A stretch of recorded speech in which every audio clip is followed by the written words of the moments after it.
Deebo or Garoppolo, both of them, neither of them, one of them showing up to camp on Tuesday. What do you think? I think Deebo is there.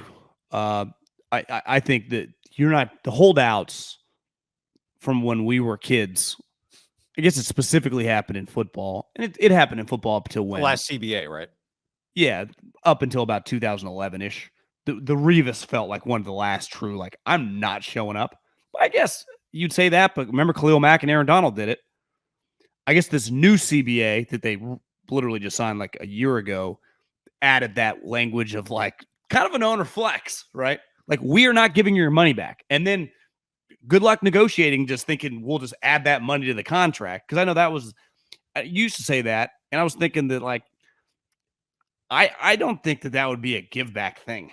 Like just if I owed you, if you have $200,000 worth of fines, like that's your fucking problem. We told you to show up for the deal. And you can say that's petty or whatever, but I think it's pretty clear because these agents have made it to these guys like, bro, you have to show up. Now you don't have to practice, but I think the tone has been set these hold-ins. Yeah. Right. I mean, Deebo literally just did it. We just saw him do it for 3 days.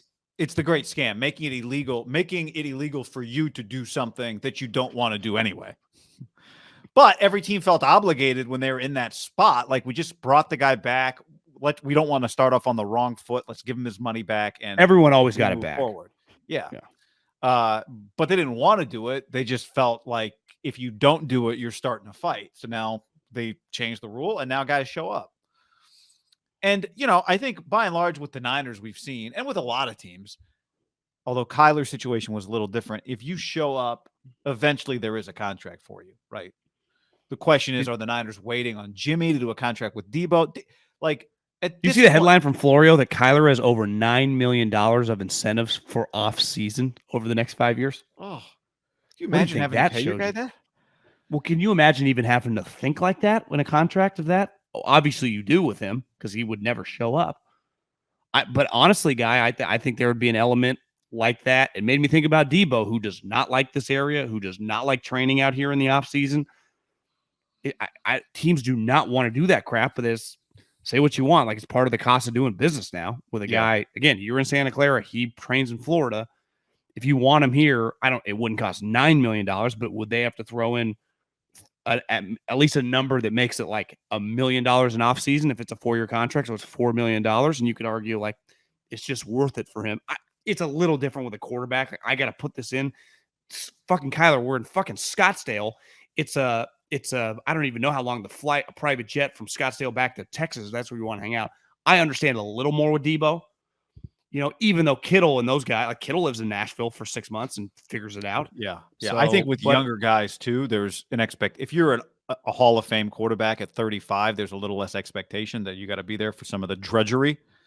But when you're a young quarterback and your team hasn't won anything, and the other day we were talking about him, and I got a lot of people because we put Deebo's much more accomplished than Kyler in a vacuum, right? Yeah, I mean, what great quarterback has ever been great and not won anything? Like none of them, right? Not one. Devontae said Carr's a Hall of Famer. Well, okay. You don't get eventually, like you don't get to have no questions asked about you unless you win. And eventually, like there are all these questions about Stafford. He changed teams. He won a championship. The questions stop. So the questions honestly, people whether you forget think it's Cliff's fault or not. The questions will persist about Kyler until they win. People forget, but in our high school years and early college years, Peyton took a lot of shit, right? Yeah. Because he didn't win in college. He couldn't beat Florida. He gets drafted number 1. He resurrects the Colts. They become a powerhouse. And then he can't beat Belichick, and he can't win a Super Bowl up until 06, 07, right? That's a long time. Like, Peyton Manning is a huge deal from, like, 96 to 06 and doesn't win shit. And everyone acknowledges, like, this fucking guy is incredible. But it's different because everyone likes Peyton. But A-Rod, like, you become a great player and you don't win, and it feels like left a little to be desired in the biggest game. Like, that's Aaron Rodgers can duck it a little bit, even though it's clear like he had to play better. Like you can't lose to the Niners when they don't score an offensive touchdown. But he always has in the back of his pocket, like, my 3rd year starting, Super Bowl, right? I'm a champion. Yeah. I've been a champion for a decade. And he always has that trump card. I haven't fallen off. Like I'm an MVP the last 2 years of my career, the oldest I've ever been. Yeah, you guys know I can be a champion. You've seen it. Yeah. Well, and I think that's what makes the Deebo thing I'm not going to say there's urgency to get it done necessarily. The fact that Trey Lance is your new quarterback, I think adds a little bit of urgency, but also it feels like you are in the prime of Deebo Samuel right now. Like this is the best it's going to be. So you want it to go as smoothly as possible and you want him on the field and ready to roll. You don't want to be squeezing his, on-field action in the last 3 weeks of the preseason. I do wonder, and listen, it's been cloak and daggers the wrong way, but the information behind it is just like, well, I don't want to be used as a running back. So if I give you $55 million guaranteed, like he gets a legitimate AJ Brown contract, signs it, he's smiling, he's a super rich guy, he gets a big $20-30 million signing bonus. Is he cool with still being, because I was thinking actually today at the gym, I was like, is he just going to expect to just get flanked out wide that's not really his, again, he's a really good wide receiver. He's an elite football player. He is not AJ Brown, Justin Jefferson out there. He runs a couple routes. He runs some digs. He runs some slants. He's not Mr. I'm not saying Amari's better, but he can't do what Amari, he just can't run all this shit and just dominate. And Amari doesn't do some of the stuff that he does, but the stuff that he does is more dangerous. For sure. Like, do you envision, and I know they told him this, and they acted it, right? Now you could argue like they drafted that LSU running back simply because they're not that high on Trey Sermon. Like they're okay with going, yeah, we whiffed.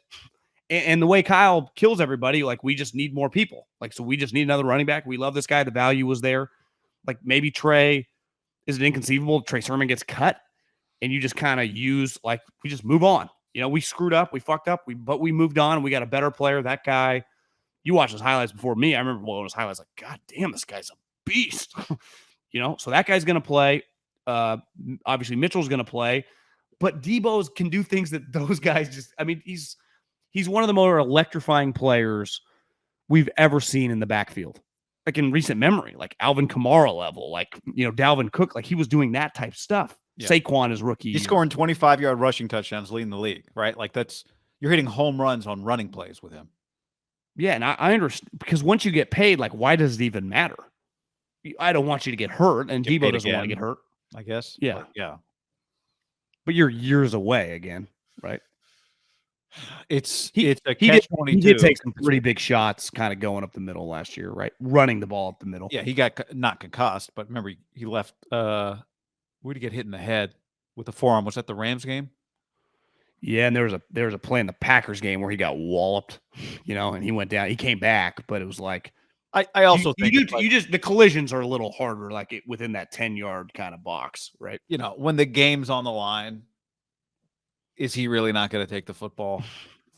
No. Like ultimately he is going to be on your team. Like you said, he's been in the Bay Area. He's been doing stuff. What did you say? He was looking for a car wash in San Jose.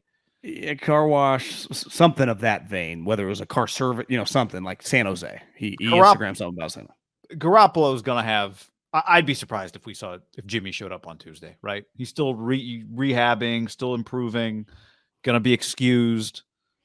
Well, only one of them would be excused, right? Jimmy. How many excused players, non like death or whatever, are around the league? Just strictly for contractual, nothing personal, like wife's and label or anything, like true football wise. I would imagine Jimmy is on the short list of might just be the one of one. I'm like, yeah, training camp started. You are good. Stay away. Very kind of NBA-ish. Yeah. Right. It's like, listen, we got to hold your contract till we can get rid of you. Stay away. That doesn't happen in football really at all, right? This is an outlier situation. It's weird, but as you've pointed out for months, the alternative is weirder. Him being there. Well, that's where, to me, if he shows up, that shows you that they're trying to ruffle some feathers. I don't imagine him showing up, but it would not. I'm at the point now where I am open to the conversation of it wouldn't, like, my jaw wouldn't drop,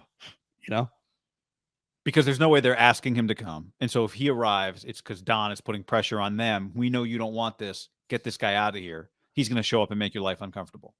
I do think the hard part with Don Yee is for this super famous agent, right? Like you say Don Yee, and part of it is just because of one guy. It's like, yeah, that's been Tom Brady's guy. I'm not saying he's like Scott Boras, Drew Rosenhaus. Like, you not only know those guys, you're like, I know how those guys do business. They hold court twice a year. Yeah. I know how those guys operate. Like they're coming for blood, or it's like Rosenhaus on CBS Sports HQ today. Yeah, sometimes you look up, it's like CNBC, like the business of football. It's just Drew talking with like Josh Brown. You never know. Boris, same thing. You can look up in a business show guy and see Scott Boris talking. And you know how those guys are. I mean, Drew Rosenhaus wrote a book once that Sharks Never Sleep. And I have no honest idea how Don Yee does business. Seriously. Like killer, easy guy to deal with, good guy, likable, fun. I don't know. Yeah, I'd say from what we know, pretty cordial. Drama free would be the way he does his business, right? I don't know that you would call that professional necessarily, because that would mean that you're saying Boris and Rosenhaus are unprofessional, and that's not the case. No, they're just much more. The zero emotion. It's all business. Absolute killers. Just will go to war. Where it feels like Don's like, hey, we'll meet you in the middle. We just want to do a deal. We don't want this. We don't negotiate often publicly, right? We're Scott and Drew thrive in that environment. They want to get it ugly. Did you see Aaron Judge's that interview from Aaron Judge that went viral, like at the home run derby, when he was asked, did you see this interview? Where the reporter hit 37 today. Yeah, I know. He's got 7 more than anybody else in baseball. Marley Rivera, the reporter, was like, this little boy, Jacob, came up to me and said, I don't want Aaron Judge to leave the Yankees. What do you say to that little boy? And Aaron's like, well, Jacob, I'll just say there's a lot of other great players on this team that you'll have, a lot of fun rooting for. And I just hope you'll be a Judge fan forever. You feel like Aaron Judge is gone? That was a Scott Boras answer, but he's not a Scott Boras client. I did a quick Google. I was like, is he a Scott Boras client? Because that's a Scott Boras answer, but he's not a Scott Boras client. But that's an answer that's when you're playing the game, that's what you say, right? That's playing the game. That's a hell of an answer. I've not quite heard a guy give that answer. You think he'd really hit 60 home runs, win the MVP, and leave? I mean, it sounds crazy, but he'd also get paid $500 million. And really no baseball player, just from a pure wins and losses standpoint, is worth that. But no, but it's more than that. You're selling tickets, you're selling jerseys, TV ratings. Like, you're the highest rated team in all of baseball. He's your guy. You got the money. Yeah, they lowballed him. I mean, relative to him. Soto turned down $450. Couldn't use the team, the charter. Well, that's why I don't understand. Like, who is trading for Juan Soto without a written contract that he signs with your team? Right? It's like, you got to give up the farm and then hope to sign him. Like, yeah, I ain't doing that. Well, he's got a couple years left on it. I don't think he's just. Is he a free agent? Juan Soto? I thought he's a true free agent. Is he a true free agent? I haven't checked. Yeah, because he came up at 19, so he's like 25. He's in the Super 2. What happened to a couple a player recently? In the last couple of years. It's like, how'd this guy hit free agency? It was Harper. He came up to the big leagues at 19 years old. He just immediately, his clock started. He was just so good. It's like, we can't even. He's just got to come. The Nats are terrible. Awful. Can you imagine? I mean, it never happens. In basketball, it's a max. So if I offer you a max, if you're declining, it's just because you don't want to play for my team and you're going to get a max Kevin Durant style somewhere else.